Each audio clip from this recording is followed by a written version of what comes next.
Bonjour, bienvenue sur le plateau d'Informatic News pour notre rendez-vous hebdomadaire, l'invité de la semaine. Et aujourd'hui, nous avons le plaisir de recevoir Alain Melon, qui est président directeur général de HPE en France. Alain Melon, bonjour. Bonjour. Et bienvenue sur le plateau d'Informatic News pour cette session un petit peu nouvelle, si je puis dire, après cette période de confinement. Et justement, vous savez que pour démarrer cet entretien, en fait, la première question qu'on pose à la personne qu'on reçoit, c'est de savoir quelle est l'actualité ou l'élément de tendance qui l'a marqué pour la semaine précédente ou les semaines passées. Est-ce qu'il y a un élément, évidemment, qui a retenu votre attention ces derniers temps ? Alors, effectivement, circonstance un peu spéciale.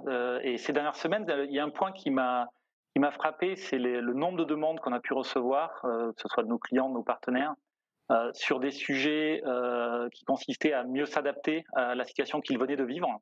Alors, immédiatement, certes, mais aussi pour le futur. Je trouve que la réactivité des clients et du milieu IT autour de ces sujets-là est vraiment forte. Ça m'a frappé. Je pensais que ça prendrait un petit peu plus de temps. On a des demandes de travail sur les plans de continuité d'activité, sur la connectivité, sur la capacité de prévoir le futur avec plus de données qui sont vraiment en très grand nombre. Donc c'est une tendance un peu surprenante, pour tout vous dire, sur ces dernières semaines par rapport à ce qu'on imaginait. Et alors, justement, vous-même, à HPE en France, comment vous avez vécu cette période quand même un petit peu difficile? Qu'est-ce que vous avez appris? Et surtout, est-ce que ça va changer vos méthodes de travail dans les mois et les années qui viennent? Alors, il faut dire qu'on travaille dans le milieu IT, on avait la chance d'un point de vue équipement d'être capable de faire du télétravail pour l'ensemble des salariés du groupe, en France comme au niveau mondial, donc c'est ce qui a été fait. C'est assez facile de mettre cette partie protection, je dirais, des salariés par rapport à la crise sanitaire. Après, ce qu'on a appris aussi, c'est que finalement, il y a plein de choses qui étaient faisables en télétravail qu'on n'imaginait pas auparavant faire en télétravail. Je pense que nos clients ont également appris ça, et il y a un certain nombre de points qui ont la rémanence et qui vont changer des modes de fonctionnement.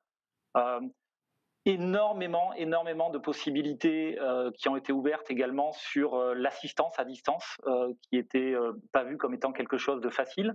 Et finalement, dans l'obligation, on a trouvé des solutions et ça s'est mis en place. Donc oui, il y a des mutations importantes qui vont s'opérer. Alors évidemment, personne ne va dire qu'il pense que la crise était quelque chose de souhaitable, mais malgré tout, c'est un peu un bien pour un mal. C'est-à-dire que cette crise nous a forcés à être un peu inventifs et imaginatifs. C'est un peu ce que vous venez de dire. Évidemment, on peut pas dire que cette crise était la bienvenue. C'est impossible, c'est sûr. Vu les conséquences sanitaires que ça a eu et humaines que ça a eu, c'est évident. Mais c'est vrai que on s'aperçoit que beaucoup d'organismes, d'entreprises, au niveau des organismes d'État et aussi d'éducation, être capable de tout faire à distance, c'est quelque chose qui a été accéléré pendant cette période. Et je pense que le même niveau d'atteinte de résultats aurait pris des années dans un temps normal, là où en quelques mois, finalement, les mentalités ont changé en termes d'acceptation. L'outillage et la mise à disposition a changé également. Et donc oui, ça crée des opportunités. Pareil pour le commerce, quand je vois la différence de fonctionnement entre les sites e-commerce dans la période et le retail au sens plus large, traditionnel, qui n'était pas autant digitalisé, il y a une vraie différence, oui. Donc c'est un facteur d'accélérateur, c'est certain. Très bien. Alors, on va parler d'HPE. C'est bien de vous recevoir aujourd'hui, puisqu'en fait, la semaine dernière, c'était votre événement HPE Discover, en mode virtuel, bien entendu. Et une des principales annonces tournait autour de GreenLake. Donc, GreenLake, c'est une initiative, vous allez nous rappeler de quoi il s'agit, mais c'est une initiative qui a été lancée il y a un peu plus d'un an et demi et qui consiste à passer un certain nombre d'offres en mode as a service. Est-ce que vous pouvez nous dire de manière succincte ce que vous avez annoncé et peut-être aussi nous donner quelques indications sur les premiers résultats des premières offres GreenLake que vous avez annoncées il y a quelques mois? Alors, donc effectivement, on a eu notre événement Discover Virtual Experience cette année, la semaine dernière. Un format différent, mais un contenu toujours aussi riche, puisque on a fait un certain nombre d'annonces. Sur le format, ça a permis aussi de toucher beaucoup plus de monde, puisque sur les replays, on a certaines vidéos qui ont été vues plusieurs centaines de milliers de fois, ce qui n'était pas forcément le cas les années précédentes. En termes d'annonces, donc vous avez mentionné GreenLake. GreenLake, c'est une annonce qui a été faite effectivement il y a un peu plus d'un an sur le fait qu'on allait fournir tout notre portefeuille d'infrastructures dans un mode de consommation as a service. Quelque part, l'idée, c'est d'avoir l'expérience du cloud en termes d'agilité, de vitesse, de flexibilité, sans en avoir les contraintes, c'est-à-dire être capable de garder le contrôle. Donc, on a annoncé ça il y a un an et demi. À date, on a plus de 4 milliards de TCV de contrats au niveau mondial qui sont sous ce format-là, donc c'est un chiffre significatif. On a plus de 700 partenaires au niveau mondial qui revendent ce type d'offres. Vous savez qu'on travaille beaucoup avec des partenaires. Et donc là, les annonces qui ont eu lieu la semaine dernière sont des annonces qui étendent cette offre, pour la rendre encore plus simple à utiliser, avec de l'outillage logiciel qui est mis dans ces offres-là, avec une capacité pour nos clients ou nos partenaires de tester et d'être en mesure de migrer leurs applications dans des délais très très courts sur ce type d'offre. Donc beaucoup d'améliorations autour de GreenLake, avec une roadmap, et ça je pense que c'est important, un futur autour de ces offres-là, qui englobe la partie réseau, la partie serveur, la partie stockage, avec une expérience qui est homogène. Et ça, je pense que c'est quelque chose qui est important pour HPE, de fournir cette capacité sur l'ensemble des différentes couches d'infrastructure de façon homogène, en étant en plus ouvert sur l'écosystème. Donc on accepte tous les types de logiciels dessus. Donc ça, c'est des annonces qui ont été faites cette semaine pour étendre l'offre GreenLake. Alors cette offre GreenLake ou cette initiative GreenLake, elle s'intègre dans un slogan que vous avez donné qui est Everything as a Service by 2022, et ça donne l'impression qu'on peut comprendre qu'en 2022 tout ce que vous allez proposer chez HPE sera proposé sous une forme as a service. Est-ce que c'est bien ça? Et comment cette offre-là ou cette initiative GreenLake s'intègre par rapport à l'initiative que vous aviez annoncée il y a déjà un peu plus de temps, le Cloud 28+, qui regroupe un certain nombre de partenaires. Et enfin, finalement, vous disiez, finalement, GreenLake, c'est du cloud, sans les contraintes du cloud. J'avoue qu'effectivement, c'est un message relativement simple, mais est-ce que vous n'avez pas l'impression que ça va compliquer la compréhension des gens en disant oui, mais du cloud, mais alors est-ce que c'est vraiment du cloud ou est-ce que c'est pas du cloud? Alors, deux points dans votre question. Par rapport à GreenLake et à comment ça s'intègre sur le as a service, tout le catalogue as a service en 2022, en fait, on propose les deux. C'est-à-dire qu'on continue à proposer des clients qui ne souhaitent pas rentrer en ce mode de consommation, peuvent acheter leur matériel, leur infrastructure, mais ils peuvent aussi le faire en mode consommation. Et le fait d'avoir les deux catalogues permet de couvrir tous les besoins. Par rapport à Cloud 28+, en fait, ce qu'il faut bien comprendre, c'est qu'il n'y a pas un cloud, où il y a des clouds. Et notre vision, c'est de faire en sorte que nos clients puissent avoir le choix, pouvoir mettre une application dans un cloud, une autre dans un autre cloud, pouvoir bouger une application d'un cloud à l'autre de façon transparente, sans être bloqué par des contraintes, qu'elles soient contractuelles, de mouvement de données, avoir quelque chose qui soit le plus transparent possible. GreenLake permet ça en ayant cette vue hybride entre le cloud que le client va avoir dans son environnement, mais aussi la capacité de gérer les charges applicatives qui sont dans le cloud public, et quelle que soit leur localisation. Donc ça s'intègre avec Cloud 28+, dans le sens où les partenaires qui font partie de Cloud 28+, quelque part c'est une extension de notre cloud, parce qu'ils ont tous des offres de services, et ils peuvent intégrer cette partie GreenLake dans leurs offres de services également. C'est comme ça qu'on a cette intégration. On leur fournit la brique qui permet de fournir ce service, les briques d'infrastructure qui permettent de fournir ce service à leurs clients. Et alors, Pardon, le by 2022, ça veut bien dire que en fait, tout votre catalogue sera proposé de cette manière-là en 2022? Oui, aujourd'hui on a déjà une très grande partie du catalogue. Après, il y a des types d'infrastructures spécialisées qui sont pas encore disponibles en mode GreenLake, mais c'est en train de venir. Et 2022, à notre échelle, c'est demain. Ça va arriver très très vite. Et alors, quand on est en mode GreenLake, est-ce que ça veut dire que le client est propriétaire de son infrastructure ou est-ce que c'est un mode qui se rapproche plus du leasing? Non, c'est un abonnement de service. C'est pas un leasing, c'est un abonnement de service, c'est-à-dire qu'il achète une capacité de production, ça peut être un nombre de VM, de machines virtuelles, pardon, ça peut être des ports réseau, ça peut être de la capacité de stockage, et il paye ça en mode service avec toutes les couches qui permettent de gérer ce service-là. Et c'est au choix, c'est-à-dire on laisse le client choisir ce qu'il veut consommer ou pas, à la hausse s'il a des besoins qui grandissent, ou à la baisse, si on l'a vu dans la crise, certains acteurs ont une baisse d'activité. C'est l'avantage et la flexibilité des modèles cloud. Et alors, donc ça c'est le premier volet des annonces qui ont été faites à l'occasion de HPE Discover. Il y a un deuxième volet qui est aussi assez important, où vous avez lancé une marque qui s'appelle Esmeral. Alors on reste dans le vert, puisque GreenLake c'est très vert et Esmeral c'est émeraude. Et donc là, c'est en fait une marque qui est basée sur la reprise d'actifs. On est dans l'utilisation des données pour aider à une meilleure exploitation, une meilleure administration des systèmes. Donc ça a été fondé sur la reprise d'actifs de Blue Data et de Mapper.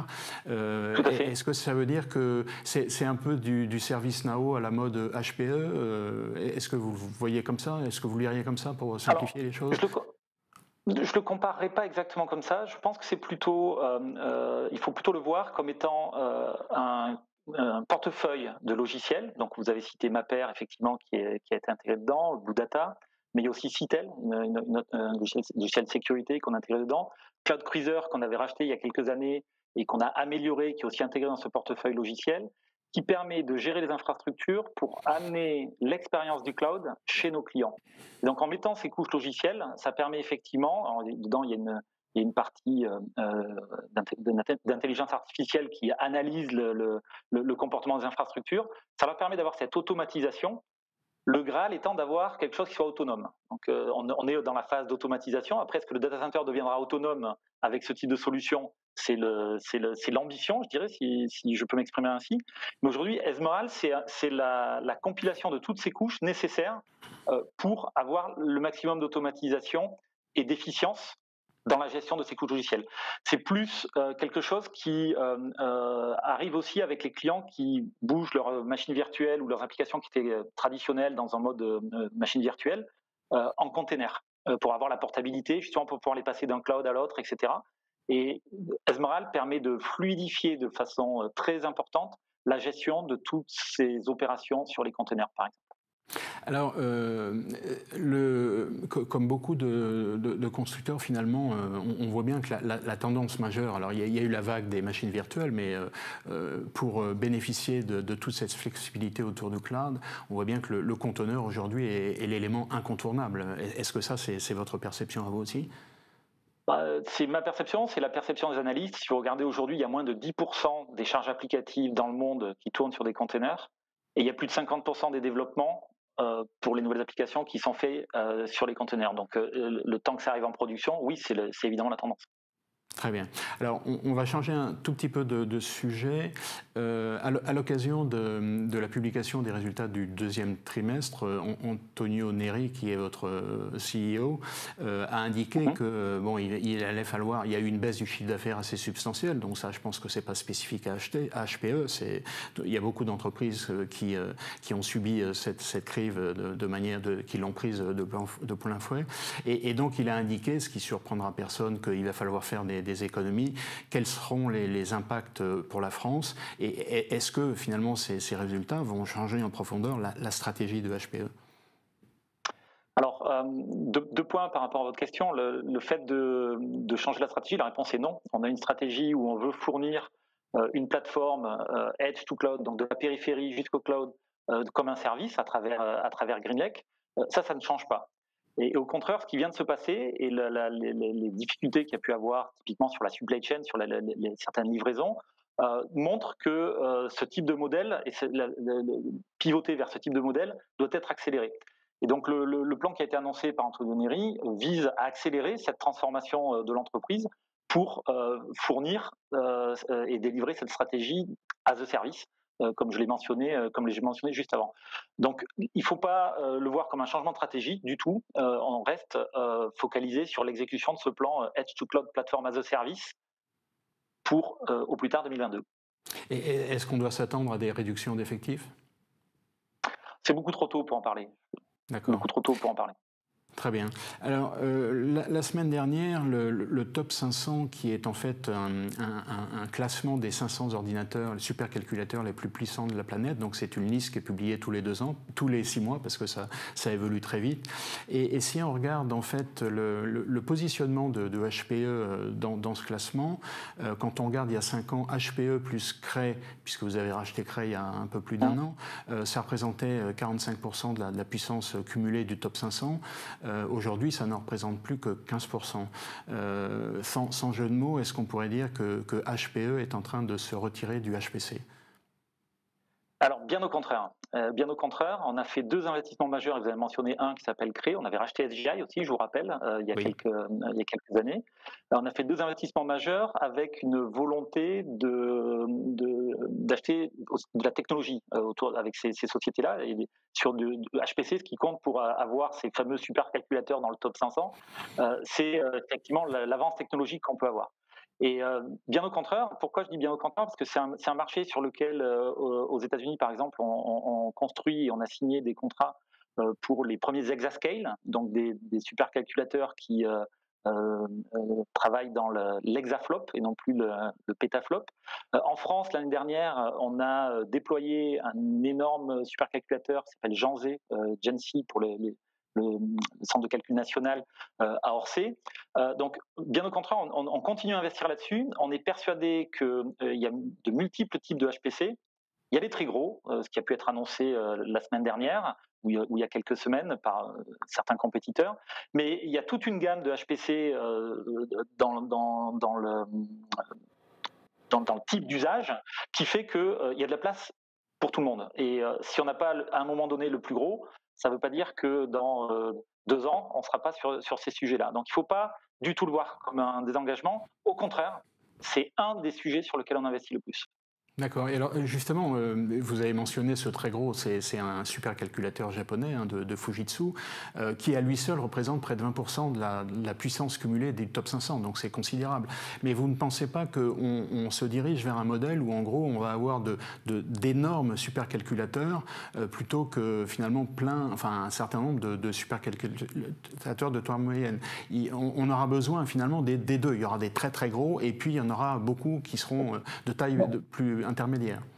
J'en suis convaincu. Et une des raisons à ça, c'est que les données, et si vous regardez les supercalculateurs, ils manipulent énormément de données. Les données, elles sont de plus en plus générées à la périphérie. On a discuté avec un client qui nous a fait confiance pour développer sa voiture autonome. Le volume de données générées dans une voiture et les calculateurs nécessaires, qui sont aujourd'hui pour une voiture puisse conduire toute seule, était dans le top 500 il y a peut-être 10 ou 15 ans en termes de puissance, 15 ans peut-être en termes de puissance de calcul. Donc moi je suis convaincu au contraire que les données étant de plus en plus distribuées, on aura besoin des deux. On aura besoin de ces très gros pour certains méthodes de recherche, la météo, des choses de ce type-là qui effectivement nécessitent des très très très gros calculs centralisés. Et à côté de ça, on aura besoin de HPC plus distribués. Très bien. Alors le dernier point que je voulais aborder avec vous, il se trouve que vous avez publié très récemment une enquête autour de Gaïa, donc c'est l'initiative européenne pour la souveraineté numérique. J'en ai retenu deux idées fortes, c'est qu'il y a une grande proportion, alors c'est la moitié, hein, c'est quand même important, des responsables que vous avez interrogés qui ont bien compris qu'à la faveur, suite à cette crise qu'on a vécue, il va y avoir une évolution, voire une dépendance accrue vers le cloud public. Ça, c'est le premier point. Le deuxième point qui ne m'a pas beaucoup surpris, c'est que finalement, il y avait encore assez peu de gens, et pourtant, les gens que vous avez interrogés, c'est a priori des gens qui sont au fait de ce qui se passe dans l'IT. Seulement 20% des responsables interrogés étaient au courant de cette initiative Gaïa. Donc j'aurais 2 points à voir avec vous. Le premier, c'est est-ce que ça vous a surpris? Et la deuxième question qui concerne plus HPE, finalement, en quoi HPE, qui est un constructeur américain, a quelque chose à dire en matière de souveraineté numérique pour le continent européen?